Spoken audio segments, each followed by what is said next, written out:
1장 303페이지 재고자산. 제가 이제 진도를 쭉 나가다가 화폐 시간 가치를 다루는 7장을 하고서 10장으로 건너왔잖아요. 그전에는 또 무슨 고민을 했었냐면은 6장을 하기 전에 우리 5장에서 상품 매매 기업의 회계 처리 봤잖아요. 그거 끝나고 재고자산으로 바로 이어갈까? 이것도 생각을 했었어요. 이건 5장하고 이어지는 거예요. 상품 매매 기업의 회계 처리 기억나시죠? 그게 이제 303페이지 보면은 재고자산의 흐름 나와 있죠. 기억나죠? 기초 재고 더하기 단기 매입하면 얘가 판매 가능 재고고, 그게 판매되면 매출원가, 남아있으면 기말 재고 이렇게 된다 그랬잖아요. 이게 이제 우리가 그 5장에서 했던 상품 매매 기업의 회계 처리, 매출원가 산정 이런 거였어요. 네, 요 챕터는 이제 거기서 우리가 다뤘던 상품, 걔를 이제 재고자산의 한 종류거든요. 상품도. 그런 재고자산에 대한 얘기를 하는 거예요. 자, 303페이지 의 보시면 재고자산은 판매를 위하여 보유하거나 생산 과정에 있는 자산 또는 생산 또는 서비스 제공 과정에 투입될 원재료, 그런 형태로 존재하는 자산을 말하며, 그 외부에서 매입하여 판매를 위해 보유하고 있는 상품, 미착 상품 등을 포함한다. 되게 여러 가지가 있네요. 그렇죠? 재고자산은 판매 목적으로 제조한 제품과 반제품 및 생산 중에 있는 제공품과 수선용 부분품 등의 저장품을 포함한다. 이렇게 얘기하고 있어요. 그러니까 한번 설명했었죠. 우리 중간에 제품하고 상품하고 다른 거 얘기하면서 뭐 원재료 얘기하고 제공품 얘기하고 반제품 얘기하고 했던 거 기억나시죠? 그런 것들 다 아울러서 재고자산이라고 하는 거고, 재무회계에서는 어떤 제품을 만드는 회사는 원재료라는 재고가 있고, 그다음에 원재료가 제품으로 되기까지 그 가공 과정에 있는 제공품, 그리고 그 가공 과정 상태에서 판매할 수 있는 반제품, 그리고 다 만들어진 제품, 이런 것들이 있다고 그랬잖아요. 그런 것들에 대한 회계 처리는 너무 복잡하니까 원가회계에서는 그 제품의 원가 계산을 가지고 한 학기 내내 얘기를 하는 게 원가회계예요. 근데 그거를 우리 재무회계의 전반적인 걸 얘기하면서 다루기엔 너무 방대하고 약간 잠깐 재고자산을 하자라고 하고서 재고자산에 엄청난 시간을 써야 되는 거니까, 재무회계 수업할 때는 재고자산 중에서 가장 간단한 상품으로 계속 설명을 하는 거예요. 그래서 여기서도 상품 위주로 얘기를 할 겁니다. 재고자산 챕터니까 재고자산의 종류가 이런 것들이 있다라고 얘기를 한 거고, 그리고 여기에 나와 있는 것 중에 상품 중에서 이제 미착 상품 이런 게 있어요. 미착 상품.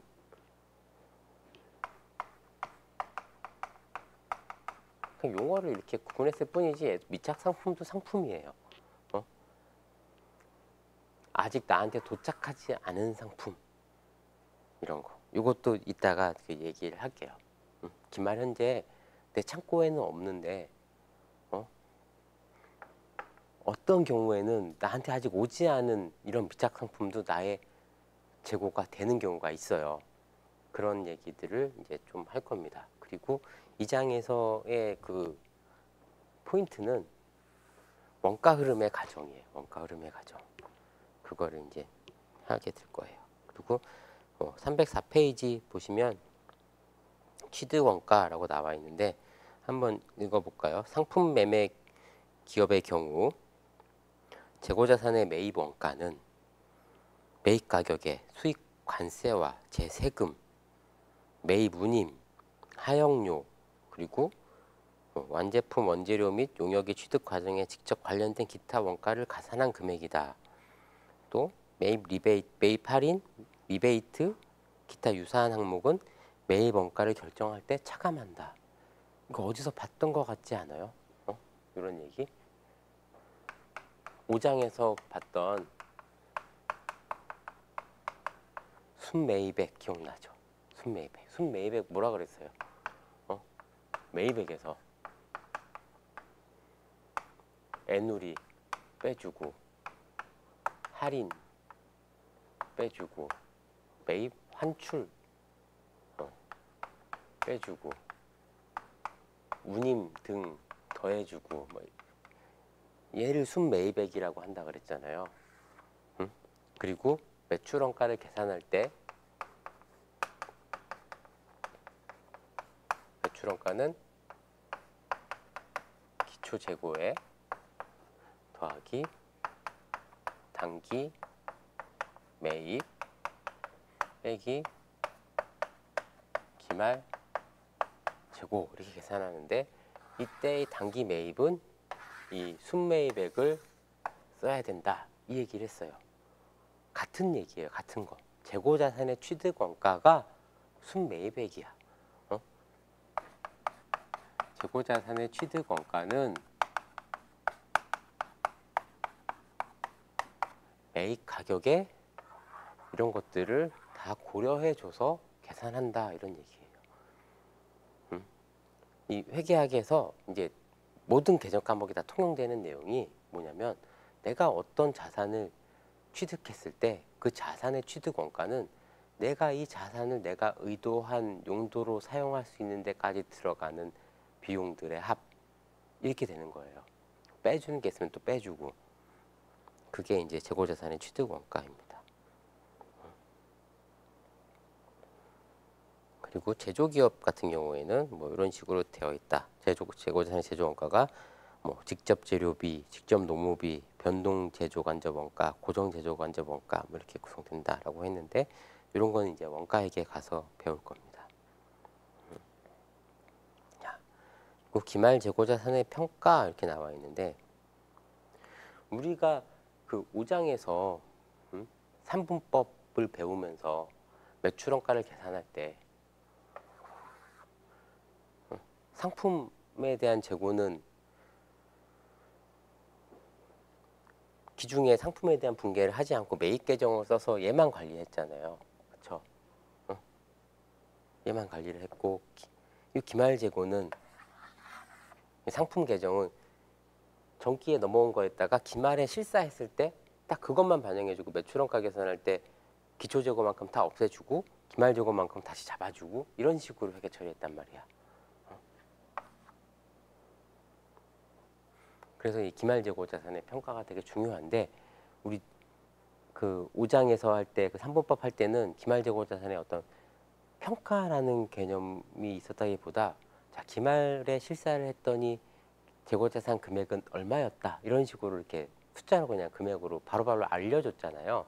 근데 여기서는 얘를 어떻게 계산을 할 거냐 이거를 이제 보는 거예요. 자 보시면 305페이지 기말 재고 자산의 평가는 매출원가로 인식할 금액을 결정하는 것과 같으며 이는 단기 순이익에 영향을 미친다. 그렇죠? 기말 재고 자산이 얼마냐에 따라서 매출원가가 달라지니까 우리 손익계산서 구성 항목 매출액 마이너스 매출원가는 매출총이익 그러면서 쭉 출발하잖아요. 결국에 단기 순이익에 영향을 미치는 되게 중요한 일이 되는 거죠. 그래서 기말 재고 금액을 잘 파악을 해야 되는데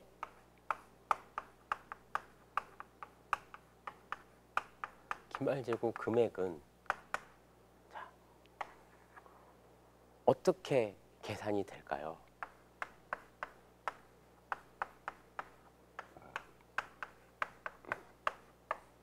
수량 곱하기 단가겠죠. 그래서 이 8장에서는 재고자산의 수량을 계산하는 방법,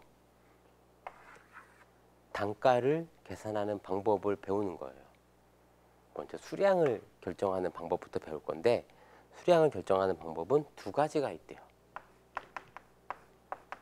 계속기록법 하고 실사법.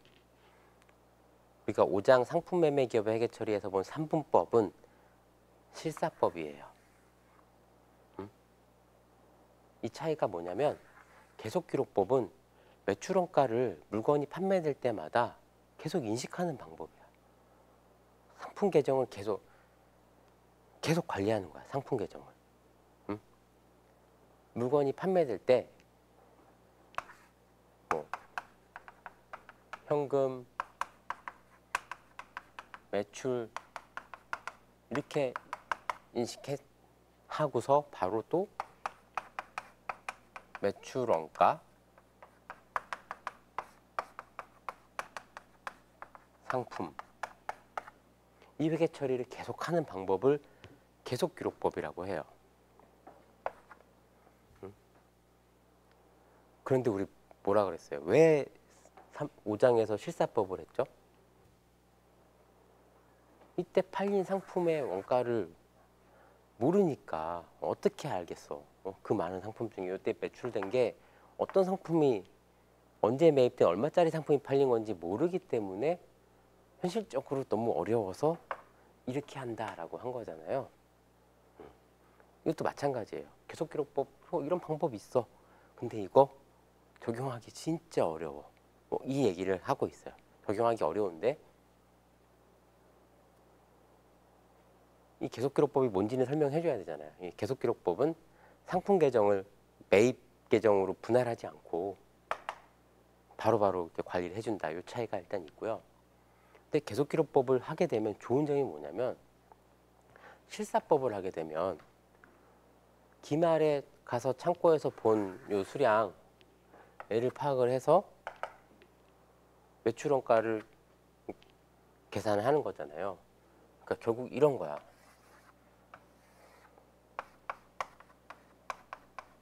상품 계정이 있으면 기초 재고 금액이 있고 단기에 상품을 막 매입할 때마다 상품이 계속 이렇게 매입할 때마다 증가하겠죠. 증가하겠죠. 그리고 판매될 때마다 상품이 감소하겠죠. 판매될 때마다 이런 게 이제 매출 원가가 되고 남은 게 이제 상품이 이제 나오겠죠. 기말. 기말 상품 재고가 이렇게 나오는데 기말 재고가 계속기록법을 이렇게 관리를 하다 보면은 장부에서 내가 판매 가능 재고가 이만큼 있었고 이만큼 팔았으니까 기말에 얼마만큼 남아 있어야 된다라는 걸 알게 돼요. 남아 있어야 된다라는 금액이 얼마인지 알게 돼. 그리고 창고 가서 실사를 해봤는데 그게 정말 이 장부에 있는 이 금액하고 같은지 다른지 알 수 있겠죠.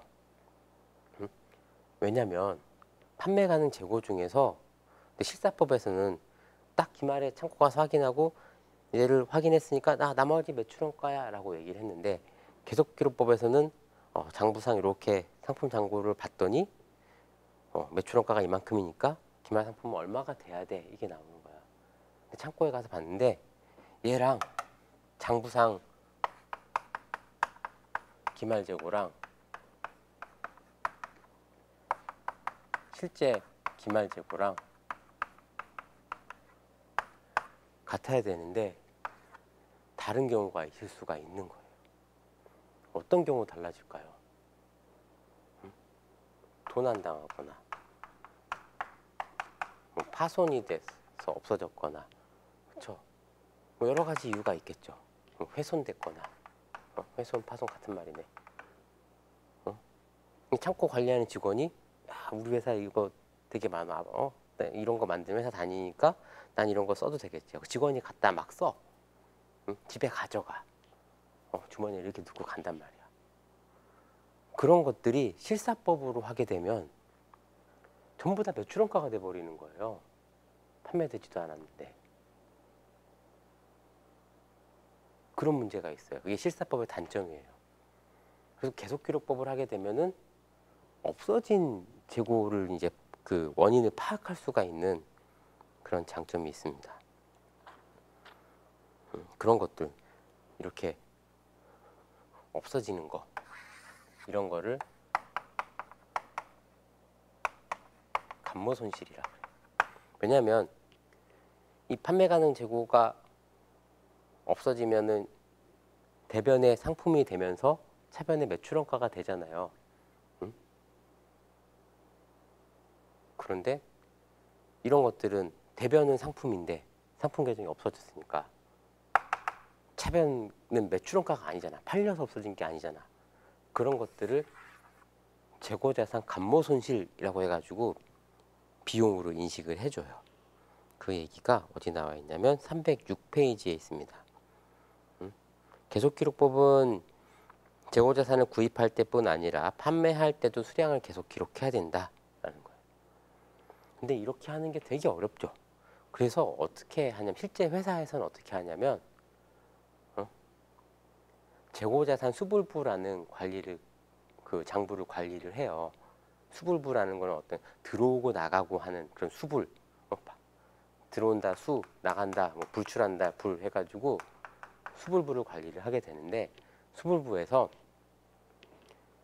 우리 이 분계가 어려운 이유가 뭐였죠? 이때 팔린 상품이 어떤 상품, 언제 취득한 상품인지 몰라서 쓰기가 어려운 거잖아요. 이 수불부를 통해서 수량만 관리하는 거야. 수량만. 분계라는 건 아니에요. 수량만 계속 관리해. 몇 개를 팔았어. 1000개 있었어. 지금 100개 팔았어.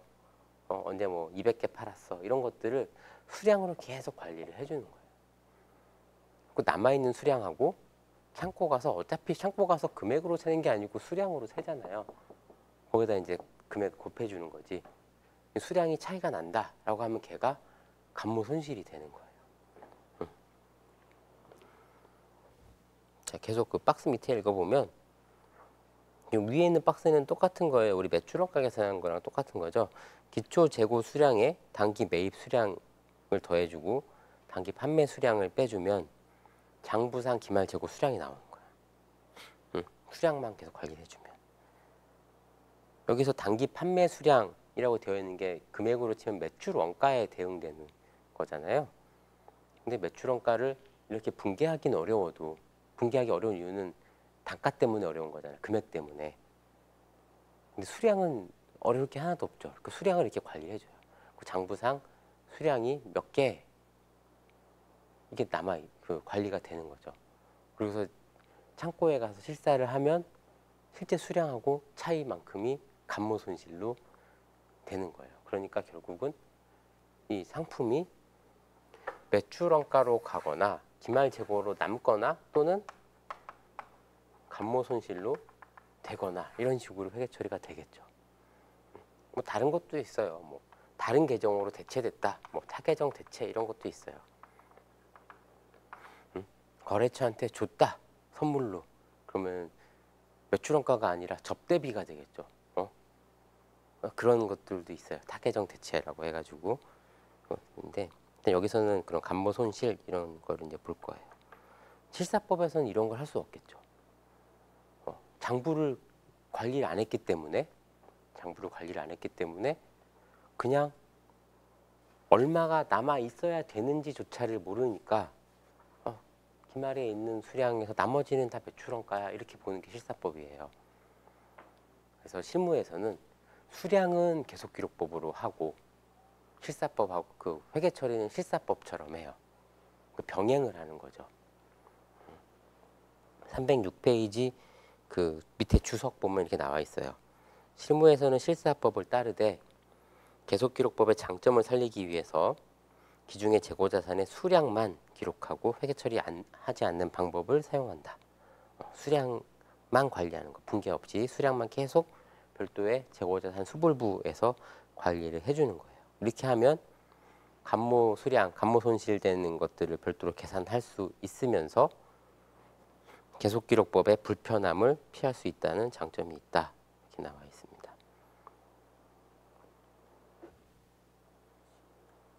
그리고 그림 8-4 307페이지 보시면 계속기록법하고 실사법을 이제 비교를 하고 있어요.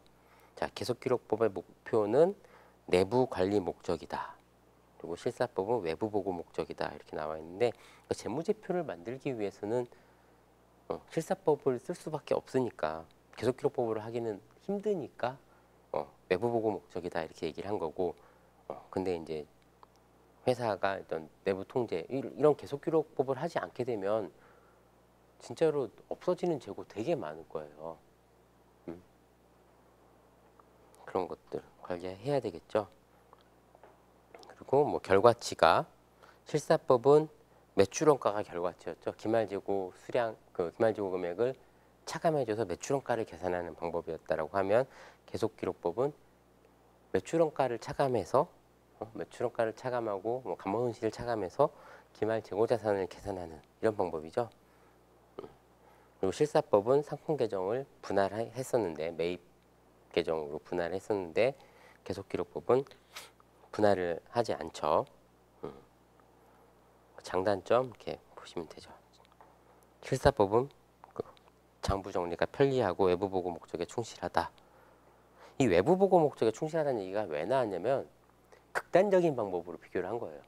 실사법은 그러니까 계속 실사를 하고 계속기록법은 실사보다 그냥 장부만 쓰는 실사를 하지 않고 극단적으로 얘기를 하면 그렇게 되면은 계속기록법에서는 장부상 기말재고가 이렇게 계산된 기말재고가 기말재고가 되는 거잖아요. 실제 창고에 가서 보면 다를 수 있잖아. 그런 측면에서 극단적인 예로 한 거지. 뭐 계속기록법은 외부 보고용으로 적합하지 않고 뭐 이런 거는 아니에요. 응? 이렇게 오해는 하지 마시고 이렇게 보시면 되고 예제 1번 한번 볼게요.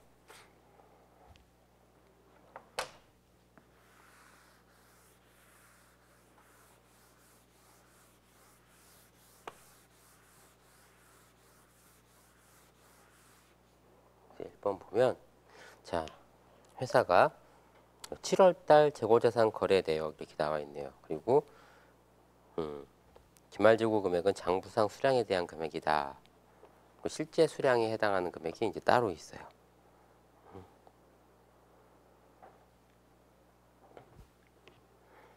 자, 7월 1일에 기초재고가 1,000원 있었고 7월 8일에 5,000원만큼 매입했고 7월 12일에 매출 6,000원이 있었고 7월 31일에 이렇게 상태가 이런 거야. 만약에 얘가 상품이라고 하면은 같은 거예요. 재고자산이라는 그 대분류 안에 상품이라는 재고가 있는 거예요. 여기에 기초재고가 1,000원 있었고 단기 중 매입해온 게 5,000원이 있었어. 그리고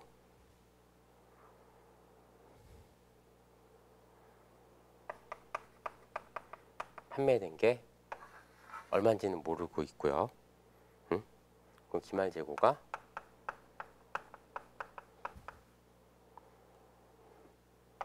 2,000원이다 이렇게 얘기한 거야. 장부에서. 그러면 요 판매된 거는 4,000원이겠네요. 그렇죠?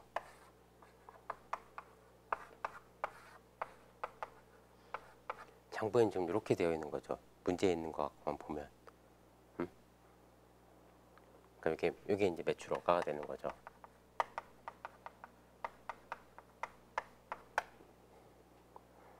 자, 계속 요런 상황이에요. 이게 이제 이런 상황이야. 이런 상황에서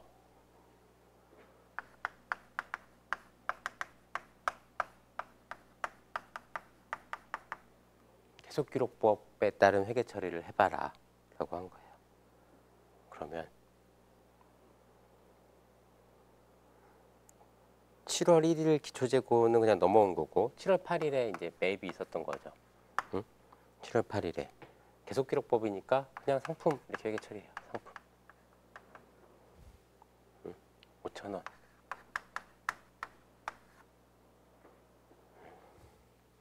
외상으로 샀는지 현금 주고 샀는지 뭐 이게 안 나왔으니까 그냥 현금 주고 샀다 가정을 할게요.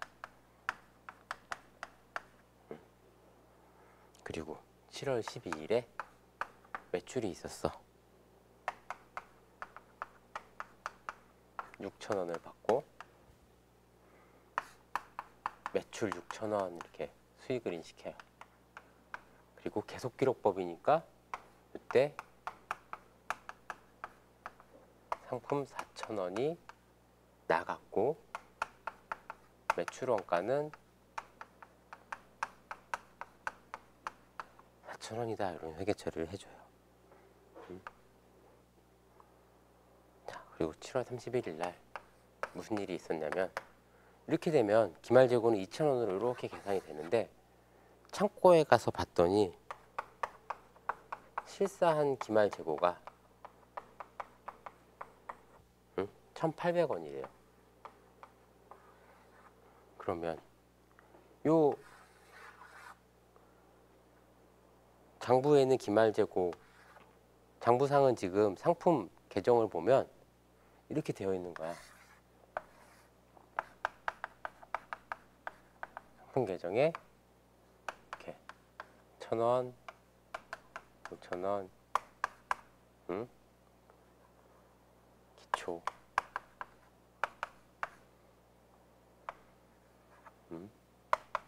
계속기록법으로 기록했으니까 이런 식으로 이제 기록이 되어 있는 거죠. 그러면 여기가 6,000원이 되려면 이 금액이 지금 2,000원이 남아 있어야 된다. 이렇게 하고 있는데 얘가 2,000원이 아니고 1,800원인 거예요.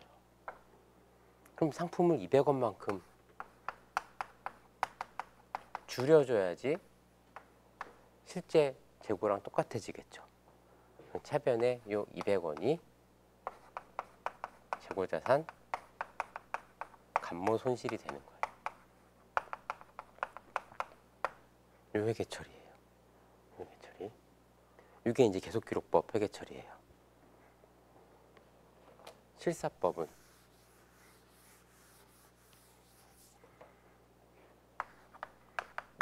우리 5장에서 했던 그 방법대로 하는 거예요. 자, 7월 8일 날 상품 사온 거를 매입 5,000원, 현금 5,000원 이렇게 분계를 하는 거죠. 그리고 7월 12일에 매출 6,000원,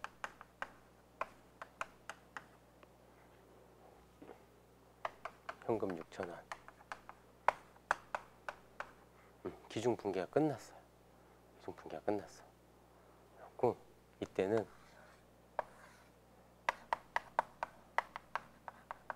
상품 계정은 1월 1일에 있던 1,000원만 이렇게 있고 매입 계정에는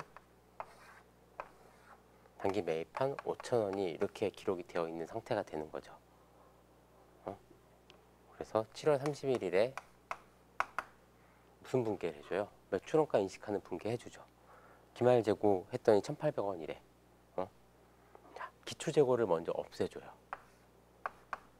상품 1,000원 기초 재고 없어진 만큼 매출원가가 이렇게 생기는 거죠. 그리고 매입을 없애줘. 단기 매입을 없애줘요.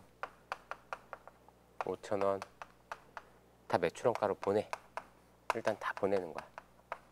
매출원가 5,000원.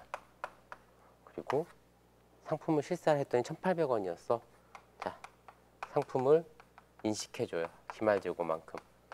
그리고 매출원가에서 걔를 빼줘. 매출원가를 대변으로 분계를 해주는 거죠. 요 분계를 해주면 이제 상품은 요 기초 재고 1,000원 없어졌죠. 기말 재고 1,800원 잡혔죠. 매입은 5,000원 없어졌죠. 매입 계정은 이제 사라졌고 상품 계정은 2,800.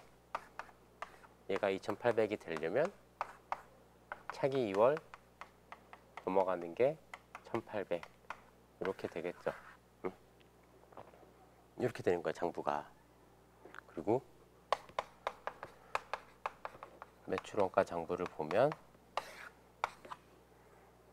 여기 있는 것만큼 이렇게 기록이 되겠죠. 1,000, 5,000, 1,800 이렇게 돼서 얘가 6,000 6,000이 되려면 여기가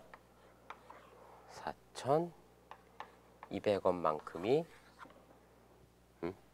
집합손익으로 가는 매출원가가 되는 거죠. 자, 매출원가는 4,000원, 5,000원, 6,000원에서 1,800원을 빼준 4,200원이 되는 거예요. 그렇죠?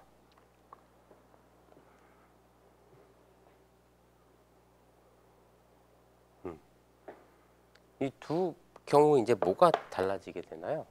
당기순이익은 똑같아. 손익계산서를 보면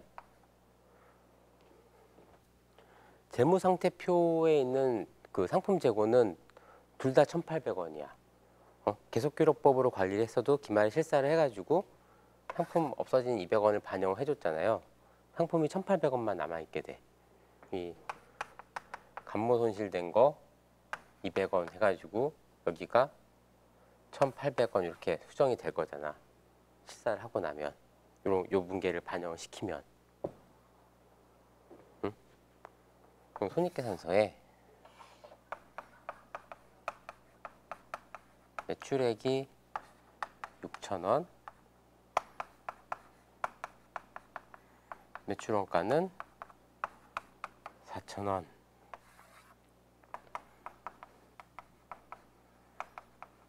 매출총이익이 2,000원 이렇게 나와요. 그리고 이제 판관비 쪽에서 재고자산 감모손실 200원이 빠지면서 어쨌든 이익에 미치는 영향은 이렇게 되겠죠. 응? 실사법에서는 매출액이 6,000원, 매출 원가가 4,200원이죠. 응? 매출 총 이익이 1,800원 이렇게 나오죠. 그리고 얘가 곧 뭐 여기로 치면 이제 더 이상 없으니까 당기순이익이 되겠죠. 결국 순이익으로 인식되는 금액은 똑같아요. 1,800원. 똑같아. 당기순이익에 영향을 미치는 건 없어요. 대신 그 손익을 구성하고 있는 항목이 달라져요. 매출원가랑 매출 총이익이 4,000원, 2,000원이었고 여기는 4,200원, 1,800원이에요. 요 200원을 따로 구분해서 인식해주냐, 인식해주지 않냐의 차이가 있는 거예요.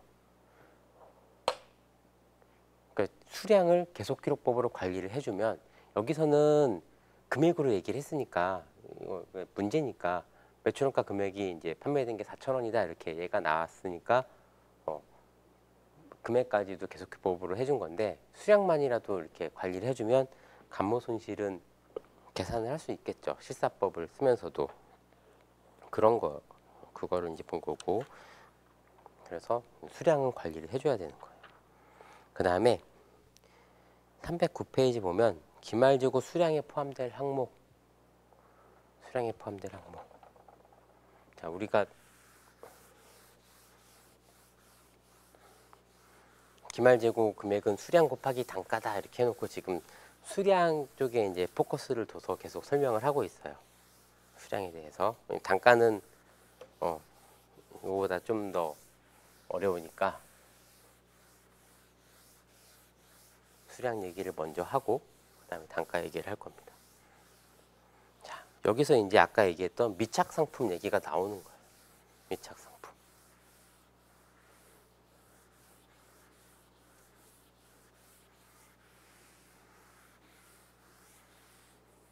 용어는 막 어려운데 쉽게 생각하면 됩니다.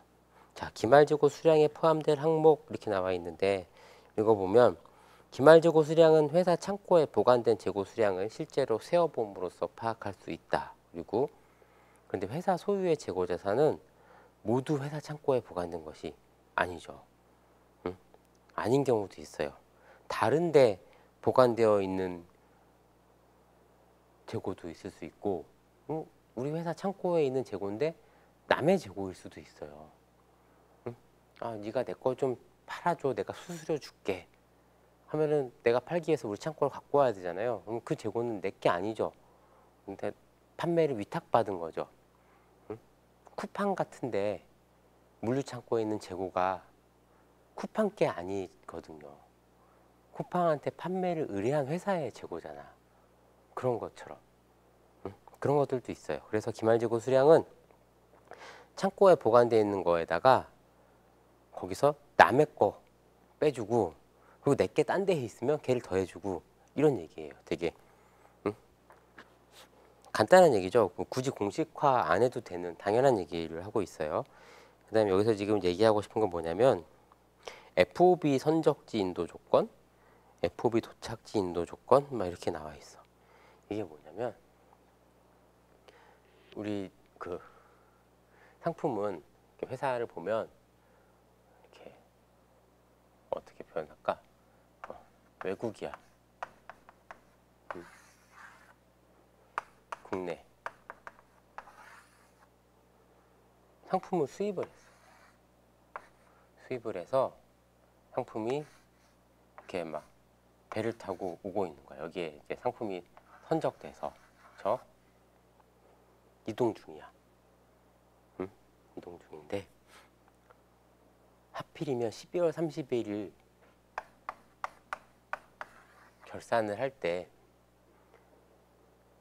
바다 위에 얘가 있는 거예요. 바다 위에 얘가 있는 거야. 그러면은 이 운송 중인 아직 도착하지 않은 이 미착 상품은 판매자의 재고일까 구매자의 재고일까 이거를 판단해야 되는 문제가 있는 거예요. 그거를 판단하는 기준이 FOB 선적지 인도 조건하고 FOB 도착지 인도 조건이에요.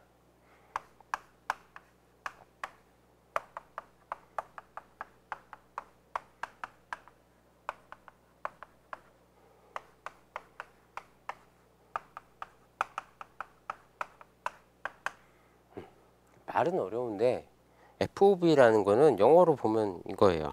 Free on board shipping point. 프리 온 보드라는 얘기예요. 프리 온 보드. 이 보드 위에서의 자유. 여기서 얼마나 자유롭냐 이 얘기거든요. 그러니까 왜냐하면 이게 배로 이렇게 바다를 건너서 오게 되면 며칠 걸리잖아요. 몇 달 걸릴 수도 있고, 그렇죠? 컨테이너선, 제가 그림을 돛담배처럼 그래서 그렇지 이거 컨테이너선이에요. 컨테이너선 이렇게 한참 온단 말이야. 그러면 이 배가 오는 동안에 풍랑을 만날 수도 있어요. 근데 요새는 이게 별로 안 무섭죠. 워낙 배가 튼튼하고 잘 만드니까. 더 무서운 건 해적이죠. 해적, 뭐 테러, 뭐 이런 거 있을 수 있겠죠. 뭐 전쟁 지역을 통과하다가 뭐 이렇게 폭탄을 맞았다든지 이런 일들이 있을 수 있거든요. 이런 일이 발생했을 때 누구 책임이냐? 그런 거로부터 프리, 얼마나 자유로울 수 있느냐 이걸로 판단을 하는 거예요. 읽어볼게요. 그 FOB 선적지 인도 조건 보면 거래 조건이 선적지 인도 조건인 경우에는 운송 중인 상품의 소유권은 선적하는 시점에 내 거가 된 거야. 구매자 거가 된 거예요. 그렇기 때문에 여기서 발생하는 그런 보드 위에서 자유로울 수가 없죠. 선적지 인도 조건에서는. 그러니까 여기 딱 실는 순간 얘 거가 된 거예요. 그러니까 이 운송 중인 거는 기말 현재 운송 중에 있다. 그럼 내 창고에 아직 도착하지 않았지만 나의 재고자산이 되는 거예요. 반대로 도착지 인도 조건이다라고 하면 이 배가 오는 동안 얘가 책임을 지는 거야. 물건 판매한 회사가 안전하게 도착할 때까지 얘 책임인 거예요. 그런 경우에는 12월 31일 날 현재 배가 이렇게 오고 있어. 그러면은 이런 상태다라고 하면은 내 재고에 포함을 안 시키는 거예요. 아직 여기 오기 전까지는 얘 거야. 이렇게 얘기하는 거예요. 그래서 이제 FOB 조건이 그렇게 나눠지는 거예요. 그 선적지 인도 조건은 운송 중에 있을 때 판매자 상품 선적하는 시점에 내 거가 되니까 판매자 거가 아니고 딱 물건을 실는 순간 구매자 거가 되는 거죠. 그러니까 기말 재고 수량에 포함한다는 거고, 도착지 인도 조건은 운송 중인 거는 얘 거야. 도착을 해야지 내 거가 되는 거예요. 그렇게 구분을 하는 거예요. 그래서 그림 8-5번 보면 선적지 인도 조건은 구매하는 경우에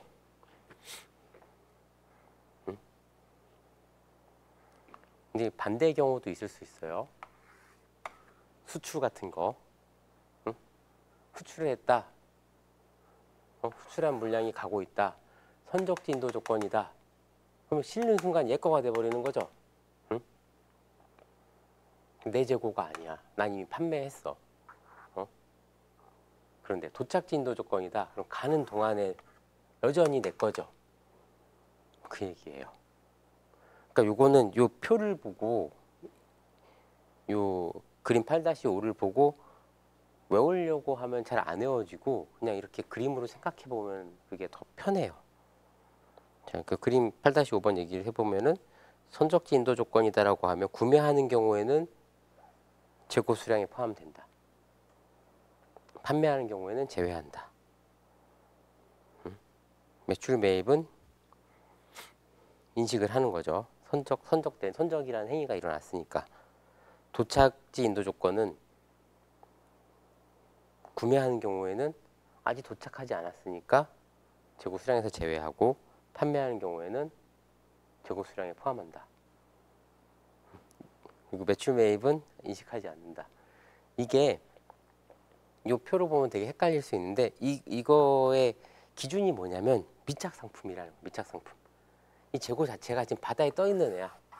하늘에 있거나 바다에 있거나 운송 중인, 운송 중인. 국내에서도 마찬가지예요. 뭐 서울에서 부산까지 배송하는, 국내 보통은 이제 하루 만에 다 가니까 뭐 이런 경우가 별로 있을 수는 없는데, 가다가 뭐 쉬었다 간다든지 쉬는 그날이 하필 12월 31일 커팅에 걸렸어. 그랬을 때 판단하는 거예요. 그랬을 때 그 운송 중인 애가 어떤 조건으로 거래가 됐느냐에 따라서 판단을 하는 겁니다.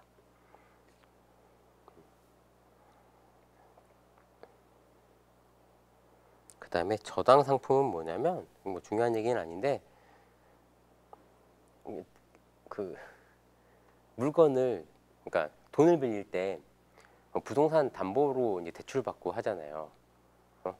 그게 아니면은 아무런 담보 없이 대출을 받는다라고 하면 그런 건 이제 신용대출이라고 하고 하는데, 어떤 회사가 대출을 받는데 신용이 별로 안 좋아서 담보를 제공해야 되는데 갖고 있는 부동산이 없어. 그런 경우, 그럼 내 상품을 저당 잡힐게 라고 하면, 상품 같은 경우에는 회사가 막 팔 수 있잖아요. 상품을 정말로 담보로 잡을 때는 가져가 버려요. 가져가 버려. 실제로 해본 적이 있어요. 실사를 갔는데 회사의 재고 자산인데 보관 장소가 다른 거야. 무슨 캐피탈에서 관리하는 창고예요.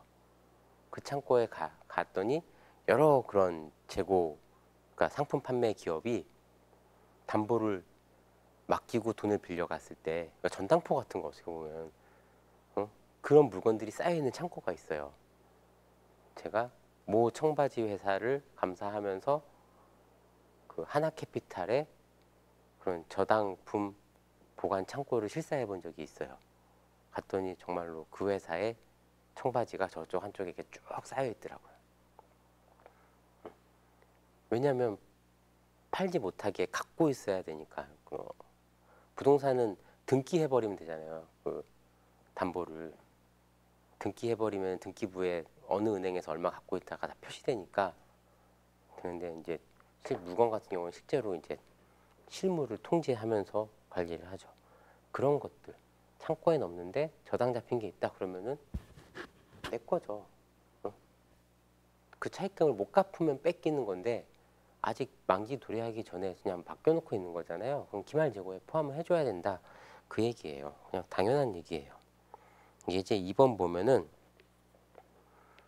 이런 것들을 이제 판단해 보는 그런 문제인데, 자, 기말 재고자산 금액을 계산하래요. 기말 재고자산 금액 계산하는데 일단 창고에 얼마가 있냐면 10만 원이 있어요. 그리고 첫 번째, 선적지 인도 조건으로 매입하고 있는 상품 2만 원이 운송 중이다.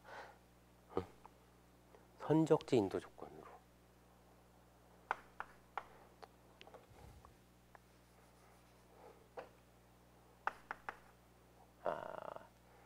쓰기 되게 귀찮네. 자,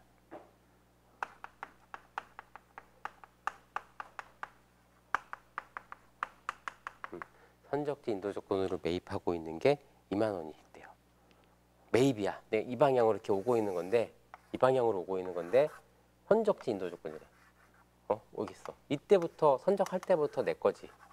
여기 있어도 내 거예요. 얘는 포함을 해야죠. 2만 원. 이런 것들이 미착 상품이에요. 아직 도착하지 않은 재고. 그 다음에 도착지 인도 조건으로 매입하고 있는 게 13,000원이래. 여기 지금 오고 있어. 오고 있는데 도착지 인도 조건이야. 근데 얘는 상품은 여기 있어. 아직 내 거가 아닌 거죠. 얘는 기말 재고에 포함하지 않아요. 그쵸? 그 다음에 선적지 인도 조건으로 매출한 게 있어요. 매출한 상품의 원가가 3만 원이래. 이 방향이에요. 이 방향. 선적지 인도 조건으로 매출을 했어. 실는 순간 나는 판매가 이루어졌어요. 여기 있는 거 얘 거죠. 실는 순간 넘어갔으니까. 선적지 인도 조건 매출이니까. 내 재고가 아니에요. 그 다음에 도착지 인도 조건으로 매출한 게 24,000원이 있어. 나는 여기다 물건 싣고 딱 팔았는데 도착지 인도 조건이야. 근데 물건 지금 여기 있어. 아직까지 인도가 안 된 거죠. 도착지 인도 조건이니까. 여기 있으니까. 아직 내 재고예요. 얘는 매출원가가 아니야. 24,000원만큼은 나의 재고다. 자, 그 다음에 차입금에 대해서 담보 제공한 저당 상품이 5,000원이며 거래처에 보관되어 있다.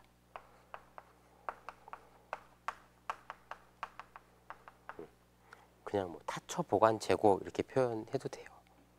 요게 요 창고에 있던 10만 원에는 포함이 안 되어 있는 거죠. 거래처에 보관되어 있으니까. 그러니까 더 해줘야 돼. 요걸 더하면 기말 재고 금액이 나오는 거예요.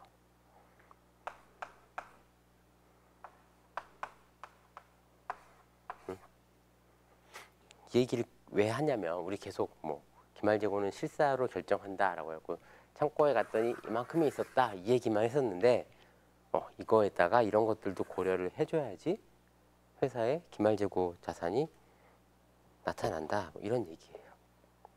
자, 지금까지 이제 수량에 대한 얘기를 했어요. 근데 기말 재고 자산은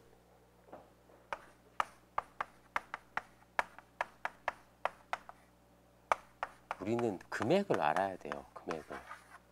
그래야지 매출원가를 계산할 수 있고 기말 재고자산 금액을 재무상태표에 표현을 할 수가 있어요. 그런데 이 금액은 기말에 남아있는 얘네들의 수량이에요. 곱하기 단가를 해줘야 되는데 이 단가를 어떤 거를 쓸까? 기말에 창고에 남아있는 재고자산들의 구입 단가가 개별 구입 단가가 언제 사온 재고의 단가일까? 이 얘기는 무슨 얘기냐면 지금까지 이걸 모르기 때문에 계속기록법을 하기는 힘들고 실사법을 한다라고 얘기를 했잖아. 근데 실사법을 한다고 했는데 실사법에서도 얘를 모르는 건 마찬가지야. 그쵸? 지금까지는 이 금액이 뚝딱 하고 떨어졌어요. 이렇게 문제에서 줬단 말이에요. 근데 이제는 현실이 그렇잖아요. 창고에 가서 1,000원, 2,000원, 3,000원 뭐 이렇게 세는 게 아니라 한 개, 두 개, 세 개 이렇게 세잖아. 수량을 할 수 있단 말이야. 근데 각각의 얘네들의 단가를 적용하는 거는 물건을 팔 때마다 그 단가를 적용하는 것만큼이나 어려운 거예요. 응? 그래서 이제 그 단가를 그 계산하는 방법이 원가 흐름에 가정해가지고 나와 있어요. 첫 번째로 나와 있는 게 개별법. 그 다음에 313페이지 보면 평균법 있고, 그 다음에 가면 314페이지에 선입선출법, 그리고 316페이지에 후입선출법 이렇게 있어요. 자, 시간상 오늘은 요 그 평가 방법을 하나하나 다 보지는 못하고 어떤 방법인지 정도까지 얘기할 수 있을 것 같아요. 개별법은 뭐냐면 말 그대로 한 개 한 개마다 그 개별 그 취득 원가를 따로따로 계산해서 더해주는 방법이에요. 응? 가장 정확한 방법이죠. 개별법은 각 재고자산별로 취득 단가를 결정하는 방법. 이런 거를 할 수 있을까요? 가능한 품목이 있어요. 뭐 고가의 명품 이런 거, 슈퍼카 이런 거, 슈퍼카 뭐 이런 것들은 이제 사다가 뭐 파는 데다 뭐 주문 제작하고 막 이러니까 하나하나 다 원가를 다 알 수 있겠죠. 그렇죠. 주문 제작한 거를 이제 사와서 그때그때 환율마다 다르지만 내가 뭐 1월, 뭐 3월, 5월, 1월에 뭐 슈퍼카라고 했으니까 뭐 10억에 한 대 사왔어. 응? 그리고 3월 달에 11억에 한 대를 사왔어요. 5월 달에 9억에 한 대를 사왔어. 그 매출을 했는데 6월 달에 이제 매출이 있었어요. 6월에 매출을 했는데 6월에 판 게 개별법으로 한다고 하면은 언제 사온 거를 팔았느냐 가지고 1월 달에 사온 거를 팔았다라고 하면 매출원가가 10억이 되는 거예요. 내가 어떤 걸 얼마짜리를 사온 거를 언제 팔았냐를 알 수가 있는 거예요. 이런 것들은 어떻게 왜 알 수가 있죠? 거래량이 아주 적어요. 그리고 금액적으로 한 개 한 개마다 되게 고가야. 이런 것들은 이런 개별법 적용이 가능한 거죠. 근데 이마트에 있는 그런 재고다 개별법 쓰기가 어렵잖아요. 근데 솔직히 말해서 요즘은 개별법 다 할 수 있어요. 이런 거 의심하는 학생도 있을 것 같아서 하는 말. 개별법이 왜 불가능해? 다 가능해요. 개별법 가능해. 요즘에는 가능해. 왜냐면 물건마다 바코드 다 있잖아요. 판매할 때마다 그 딱딱딱 찍죠. 그거 하면 판매 금액만 올라갈 게 아니고 언제 이 그 바코드 정보 안에다가 몇 년 몇 월 며칠에 생산해서 이 원가 얼마짜리다라는 거를 다 심어 놓을 수가 있잖아요. 불가능한 게 아니잖아. 그걸로 원가 계산할 수 있어요. 개별법으로 다 할 수 있어. 할 수 있는데 회계학 제가 얘기했잖아요. 회계학은 약간 옛날 얘기를 하고 있다고.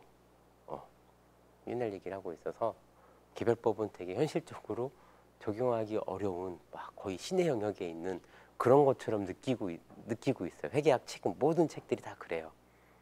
근데 실무도 그래. 실무도 그래요. 근데 가능한데 언젠가는 이거를 뭐 개별법으로 다 하지 않을까 하는 생각 들기는 해요. 충분히 그럴 수 있는 시스템을 갖췄거든요. 지금은. 오히려 막 다른 평균법이라든지 뭐 다른 거 하는 계산하는 게 더 복잡하다. 개별법은 바코드만 찍으면 계산이 돼서 편리한 방법이다. 이렇게 책이 써지는 날도 미래에 올 수도 있을 것 같아요.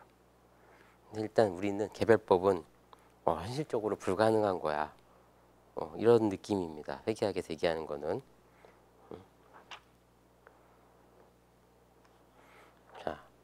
이제 3번이 이제 뭐 개별법으로 이제 회계 처리하는 게 나와 있고, 개별법은 그냥 어려운 건 아니에요. 그냥 보면 돼요. 자, 실사법하고 계속기록법에 의한 재고자산 금액을 계산하시오라고 했는데,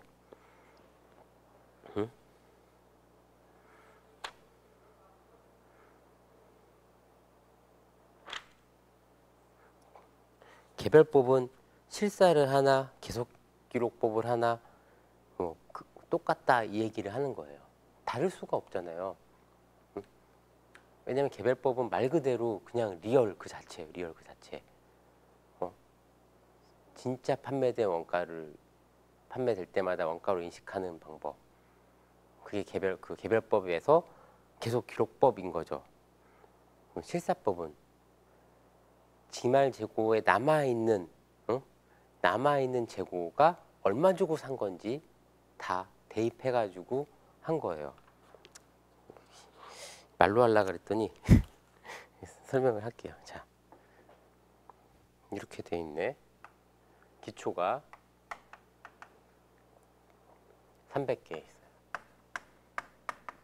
300개고 얘가 70원짜리야. 10날 250개가 팔렸어. 매출 이렇게 표현할게요. 팔렸어. 걔는 120원. 이 단가가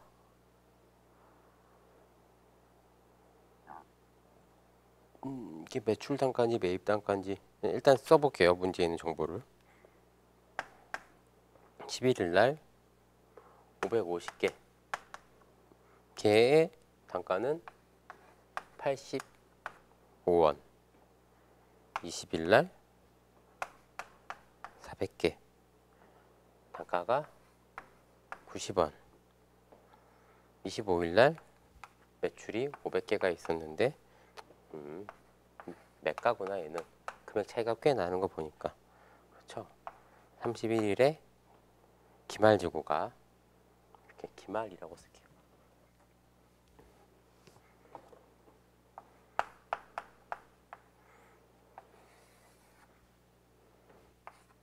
기말 재고는 그래서 500개다. 300개에서 250개 빼면 50개, 550개 더해주면 600개, 1000개, 500개 빠지니까 기말 500개 맞죠? 이렇게 돼 있는 거예요.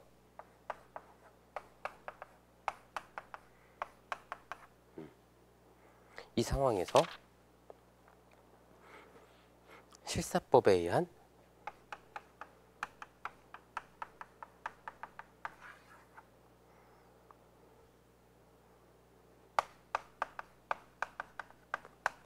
개별법이라고 하는 거는 단가 결정 방법이고 실사법은 수량 결정 방법이에요. 실사법에 의한 기말 재고 금액을 계산해라 라고 했는데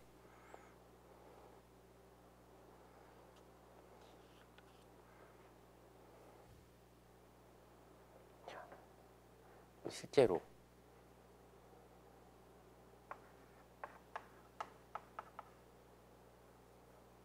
이 잔고를 볼까요? 300개였고 이때는 50개고 600개가 되고 1000개가 되고 500개가 되는 건데 이 500개가 어떤 500개냐? 실사법에서 근데 개별법은 이 남아있는 500개가 어떤 애들로 구성되어 있느냐 이거를 보는 거거든요. 왜냐면 여기 이게 순서대로 팔렸다라는 보장이 없어요. 이거는 당연히 얘가 팔렸겠지만 그쵸? 근데 요날 팔린 거는 이때 남아있던 50개가 팔린 건지 이때 남아있던 600개 중에서 뭐 팔린 건지 이 전에 이미 1000개가 남아있었기 때문에 90원에 사온 게 팔린지 80원에 팔린 건지 뭐 70원에 사온 게 팔린 건지 모르는 거거든요. 그런데 개별법이니까 그걸 알아야 돼. 이렇게 문제의 정보가 있어요. 자, 1월 25일 매출분은 1월 11일 매입분 300개래요. 요거는 1월 11일에 사온 게 300개, 1월 22일에 사온 게 200개래요. 이렇게 알려준 거예요. 이거 알아야지 개별법을 쓸 수 있는 거잖아요. 그래서 실사법에서는 기말 재고가 남아있는 게 어떻게 돼요? 이때 팔린 게 1월 11일 거랑 20일 거가 팔린 거잖아. 그러면 1월 11일에 산 550개는 기말에 남아있는 건 뭐예요? 기초 300개에서는 250개가 당연히 팔렸죠. 얘는 전부 여기서 팔린 거죠. 그러면은 50개에 대한 단가는 70원이에요. 그쵸? 그리고 이 500개가 300개가 11일에 산 거니까 11일에 산 550개 중에서 250개가 남아있는 거죠. 250개가 85원에 주고 산 게 남아있는 거야. 그리고 200개가 20일에 산 게 팔린 거라고 했으니까 20일에 산 거에서 200개만 팔렸다는 거니까 200개가 남아있는 거죠. 90원짜리가. 이렇게 계산하는 거예요.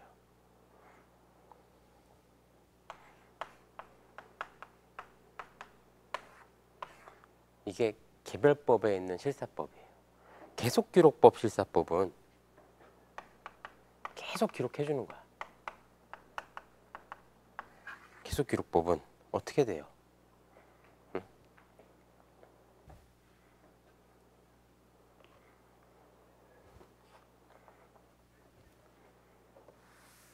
옆에다 써볼게요. 여기다가. 자, 이때 금액이 계속 관리되는 거예요. 잔고가 300개 있었는데 여기 300 곱하기 70개 하면 재고자산이 21,000원이에요. 근데 50개가 팔렸는데, 그러니까 이게 250개가 팔리고 50개가 남아있죠. 얘는 요걸로 구성되어 있는 거죠. 57에 35, 3,500원만큼 남아있어. 그 다음에 요거 사왔어요. 550개 곱하기 85개만큼 사왔어. 그러면은 46,750원이 되는 거죠.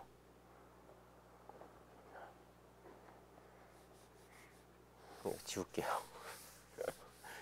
그러니까 550 곱하기 85 하면은 46750인데, 그쵸? 매입가를 여기 따로 안 써줘서 그런데 46750인데 더해주면 되죠. 3,500원만큼. 응?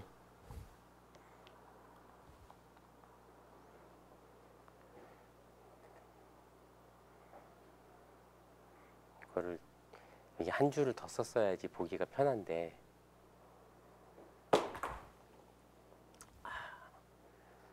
이렇게 이거를 셀을 하나 밀고 싶다. 엑셀 같으면.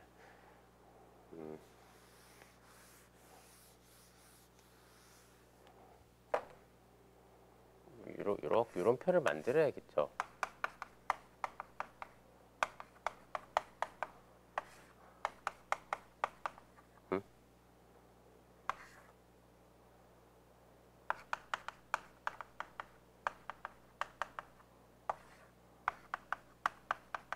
이런 게 있으면 좀 편하겠죠. 21,000원만큼 사왔고, 이거는 지금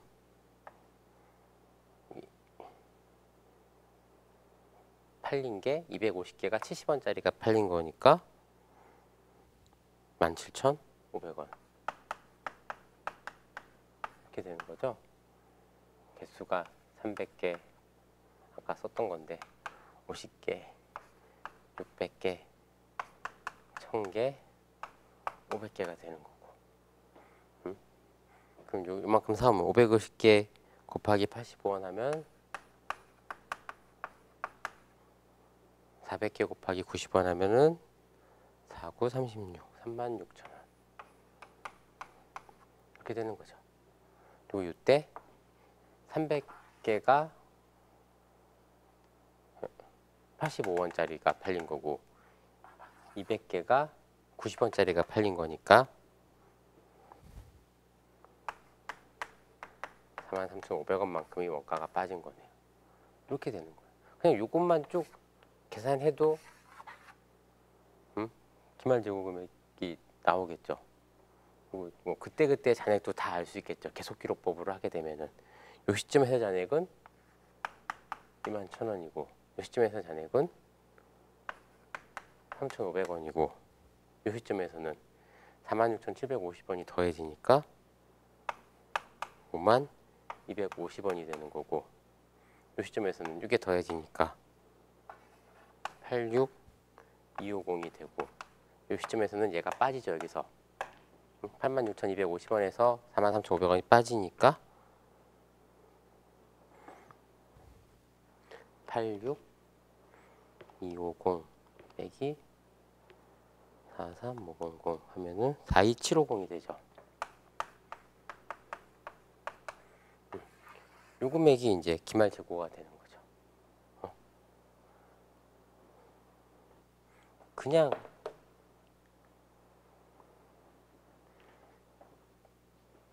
문제에서 알려준 대로 계산만 하면 되죠. 개별법은. 이런 게 이제 개별법이에요. 근데 우리는 이제 개별법을 설명하기 위해서 이런 거 하는 건 아니고 개별법은 지금까지 언제 봐왔냐면은 수량 얘기 뭐 안 해서 그렇지 앞에 계속 예제에서 우리 옛날에 얘기했던 거 뭐 상품을 얼마짜리를 얼마에 팔았다 이런 식으로 얘기해 준 예제들 있잖아요. 앞장에서 할 때 그런 것들이 어떻게 보면 개별법인 거죠. 근데 이제 현실은 개별법을 쓰기 어려우니까 원가 흐름을 가정하게 되는데 첫 번째로 나오는 게 이제 평균법이라는 게 있어요. 평균법이라는 건 뭐냐면 물건이 팔릴 때 매출 원가를 어쨌든 이것도 마찬가지로 수량은 계속 기록이냐 실사냐에 따라서 결정하는 방법이 있고 단가를 평균법을 이제 쓰는 건데 실사법에서 평균법을 쓴다라고 하면 기말재고 남아있는 요 500개의 평균 단가를 요 매입 단가 있죠? 그러니까 매입 총액 나누기 총 매입한 개수 300개, 550개, 400개 한 총 개수 요거 가지고 나눠 가지고 개당 평균 매입액을 계산해 가지고 기말재고를 계산한다. 이게 평균법이에요. 되게 쉽죠? 기말재고 총 단기 총 매입에 있잖아요. 매입으로 우리가 회계 처리했던 실사법 하게 되면 매입 따로 계산하잖아요. 그 매입액을 기말재고 수량으로 그러니까 기말재고 수량이 아니라 우리 총 매입한 수량으로 나눠버리는 거야. 그럼 평균 매입액이 나오죠. 그 평균 매입액에다가 기말재고 수량을 곱해주면 평균 단가를 곱해준다라고 해가지고 평균법에 의한 재고자산 평가 방법이야. 기말재고자산에다가 그렇게 평균법을 적용한 거를 총평균법이라고 해요. 되게 쉬운 방법. 근데 계속기록법이다.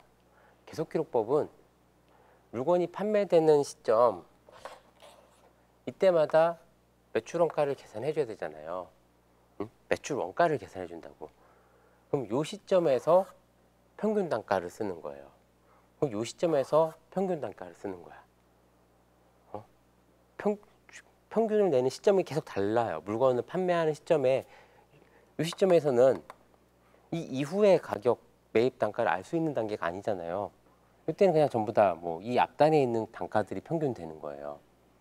이때 가면은 이 앞단에 있는 단가들이 평균 되는 거고 물건이 판매될 때마다 적용되는 평균 단가가 달라지죠. 그래서 이런 계속기록법에서 평균법을 쓴다라고 하면 이동평균법이라고 해요.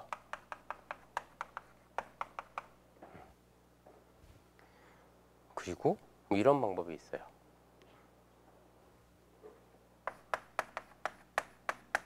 선입선출법.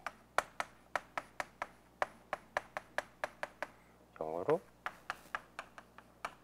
first in, first out이라 그래가지고 뭐 피포라고 말하는 사람도 있고 뭐 파이포 이렇게 말하는 사람도 있어요. 중요한 건 아닌데 선입선출법 first in, first out이 먼저 들어온 재고가 먼저 팔렸다고 가정을 하는 거야. 아까 개별법에서는 이 25일에 팔린 500개는 11일에 사온 85원 주고 사온 게 300개가 팔렸고 20일에 90원에 사온 게 200개가 팔려서 500개가 팔렸다 이렇게 얘기를 했는데 이런 거를 다 아는 거는 개별법인 거고 몰라 우리는 그냥 선입선출법이야. 먼저 들어온 거 먼저 팔렸다고 할게. 그러면 이때 사온 거부터 먼저 순차적으로 팔렸다라고 보는 거예요. 이때는 전부 다 70원짜리 팔렸고 이때 팔린 거는 이때 70원짜리가 50개 남아 있었고 그리고 이때 85원 주고 산 것도 남아 있었잖아요. 550개가. 그러면은 500개가 팔렸으니까 이때 산 50개랑 이때 산 450개가 팔린 거가 되는 거죠. 그리고 요때 남아 있는 50개랑 요 시점에 400개만큼은 그냥 기말재고가 되는 거고 먼저 들어온 거 먼저 팔린다. 이게 선입선출법이에요. 반대로 후입선출법도 있어요. 후입선출법.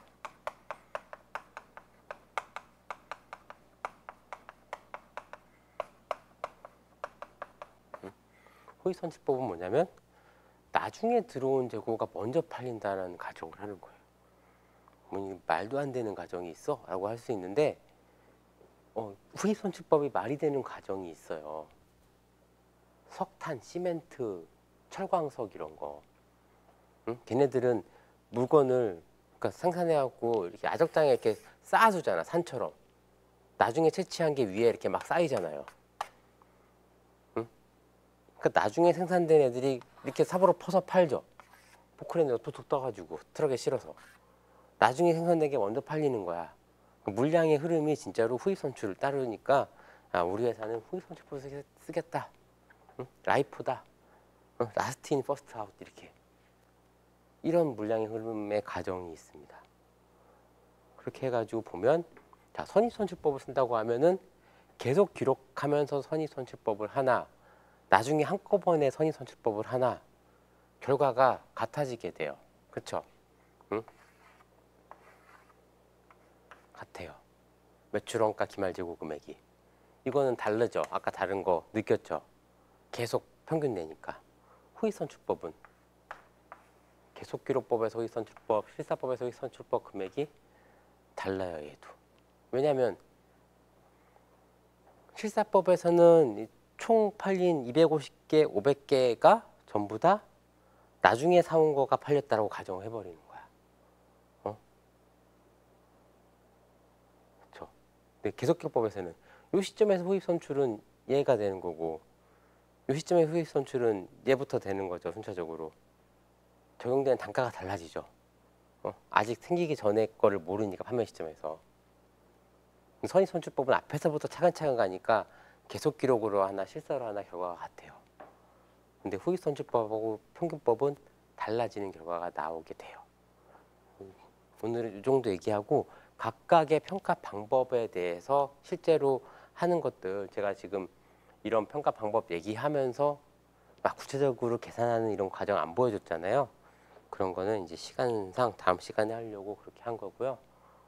이런 방법이 있다까지 이번 시간에 하고 다음 시간에 이제 313페이지에 있는 평균법 그 예부터 쭉 진행하는 걸로 하겠습니다. 자, 오늘 여기까지 하겠습니다.